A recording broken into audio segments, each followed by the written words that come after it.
friends. Today we're going to be understanding what binary trees are and subsequently what binary search trees are. So, in the previous video, we've already discussed what trees are. So, as we all know, tree is basically a recursive data structure and even a hierarchical one, wherein there's a root node and there are other children nodes which can be derived out of the root node, and that root node has a lot of children, and those children can be subtrees themselves. So these subtrees can have any number of children and any number of nodes as well. So this is what a tree is, wherein the subsequent children nodes can have any number of further children nodes, and therefore there's no limit, right? But on binary trees, when we talk about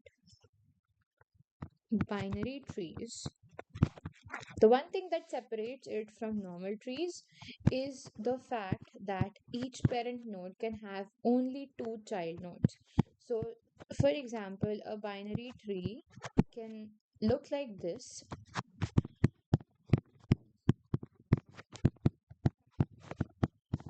but not like this. This is not a binary tree, but this is a tree, and this is a binary tree. Another example of a binary tree can be this as well,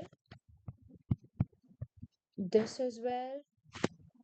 So it can have a maximum of two nodes, but there's no limit on the minimum. So of course, the terminology remains the same here. This is the root node, this is the parent node, this is the children node, and these are the leaf nodes, right?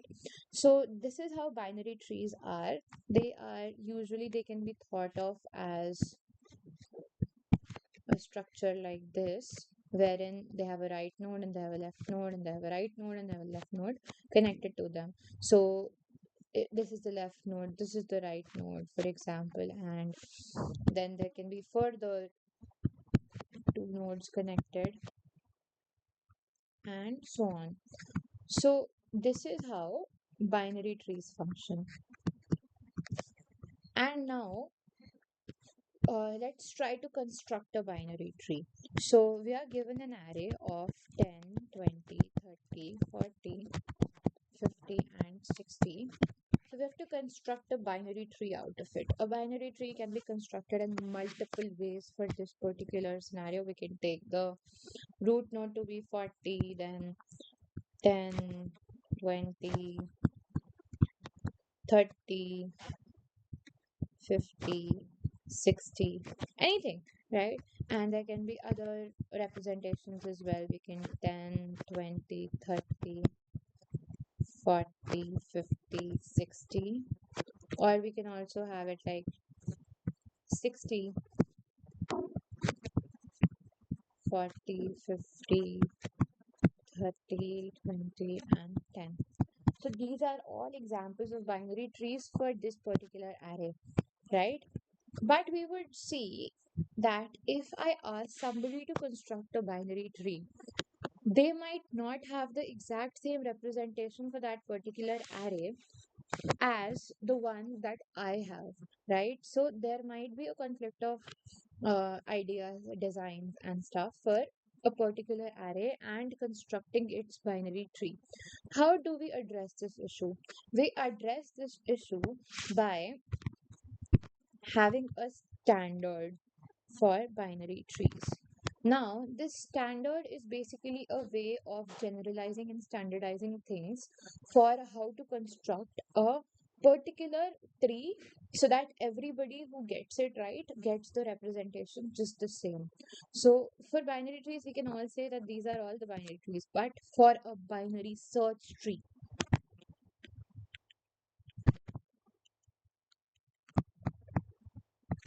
these are all the same. For a binary search tree, there will only be one valid search tree for this entire array, right? So binary search tree basically eliminates this problem of ambiguity of binary trees, and it can basically standardize the entire process of construction of a binary tree. Now, how do we construct a binary search tree? On the surface level, it may seem really complex and tough, but it is really very easy. So for constructing a binary search tree, we need to understand that if we're given an array, let's take the same array that we took before, 10, 20, 30, 40, 50, and 60. We have an extra one here. Okay, we'll eliminate that. So for this purpose, we need to take an array in such a way, uh, and we have to construct the tree in such a way that the left node has a value which is always less than the root node, and the root node has a value that is always less than the right node. Okay, so this is the basic order and principle behind a binary search tree.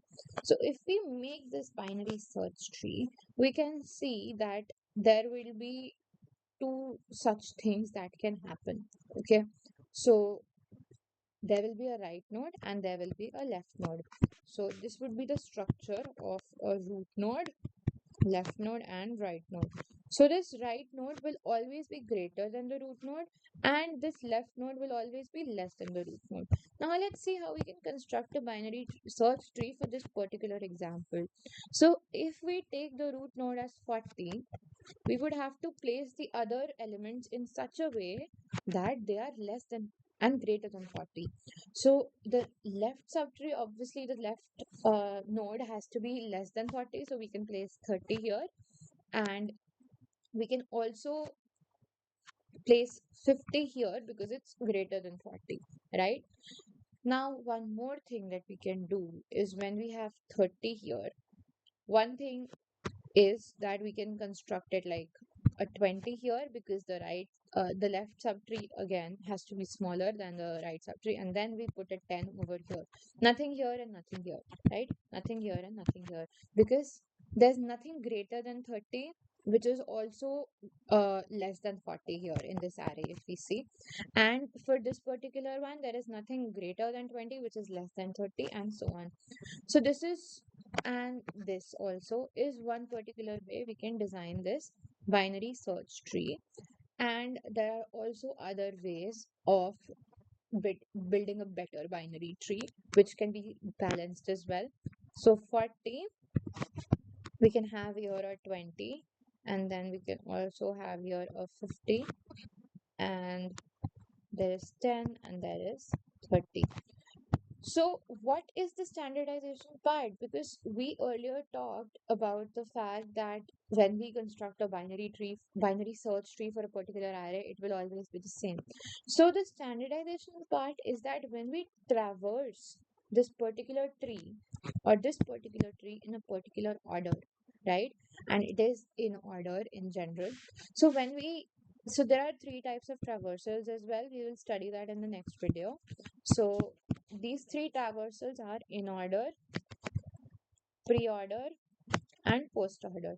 So when we do an in-order traversal of this particular tree, we would find out that this tree and this tree, which are the binary search trees of this particular array, will always be arranged in an ascending order. That is the standardization part, that for the in order traversal of a binary search tree for a particular array, the in order traversal will always be an ascending order for all the binary search trees that can be constructed out of that particular array. So this is how a binary search tree is different from a binary tree. So I hope you understood what binary trees and binary search trees are. And in the next video, we'll be covering the different traversal, and in the subsequent videos, we'll also be covering the different types of binary trees or the different types of trees in general. So thank you so much for watching. Stay tuned and keep learning.